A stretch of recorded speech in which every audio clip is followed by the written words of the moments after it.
Hello everyone, welcome to my channel recipe with Madhu. ఈరోజు మనం చాలా హెల్తీగా అండ్ టేస్టీగా ఉండే బ్రకోలీ ఫ్రై చేసుకుందాం. ముందుగా ఒక బ్రకోలీని తీసుకొని దాన్ని చిన్న చిన్న ముక్కలుగా తరగాలి. కొంచెం తెపలలో వేడి నీళ్ళు మరగబెట్టుకోవాలి. బాగా తెరిలినంత వరకు ఉంచుకొని అందులో ఈ ముక్కలు వేసుకొని ఒక 10 మినిట్స్ వరకు అందులో ఉంచాలి.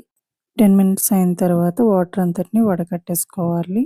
ఇప్పుడు స్టవ్ ఆన్ చేసి ప్యాన్ పెట్టుకొని ఆయిల్ అనేది యాడ్ చేసుకోవాలి. కొంచెం పసుపు, జీలకర్ర యాడ్ చేసుకొని ఇప్పుడు అందులో బ్రకోలీ పీసెస్ అనేవి వేసుకొని కొంచెం సాల్టు, కారం, గరం మసాలా, ధనియాల పౌడర్ యాడ్ చేసుకొని బాగా దగ్గరికి అయినంత వరకు ఫ్రై చేసుకోవడమే.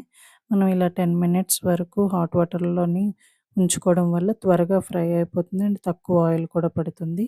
ఈ వీడియో కనుక మీకు నచ్చినట్టయితే లైక్ చేయండి, షేర్ చేయండి అండ్ రెసిపీ విత్ మధు ఛానల్‌ని సబ్స్క్రైబ్ చేసుకోండి. Thanks for watching.